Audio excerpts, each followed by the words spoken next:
एक और अहम खबर, एनपीआर और मरदमशुमारी का पहला मरहला गैर मुअय्यना मुद्दत के लिए मुलतवी कर दिया गया। वज़ीर-ए-आज़म नरेंद्र मोदी के पूरे मुल्क में लॉकडाउन करने के खिताब के बाद ये फैसला लिया गया। एनपीआर और मरदमशुमारी का अमल 1 अप्रैल से शुरू होना था।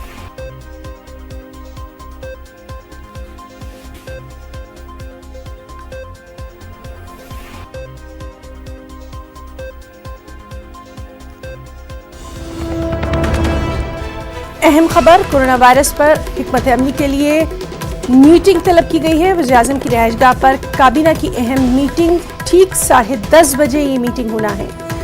वज़ीर-ए-आज़म नरेंद्र मोदी की सदारत में ये मीटिंग हो रही है। तो इस वक्त की ताज़ा खबर, सबसे अहम खबर, कोरोना वायरस पर हिकमत अमली के लिए एक खास मीटिंग तलब की गई है। वज़ीर-ए-आज़म की रिहाइशगाह पर कैबिनेट की ये अहम मीटिंग तलब की गई है। ठीक 10:30 बजे ये मीटिंग होना है और इस मीटिंग में पीएम नरेंद्र मोदी सदारत करेंगे। तमाम हालात का, तमाम चीज़ों का वो जायजा लेंगे।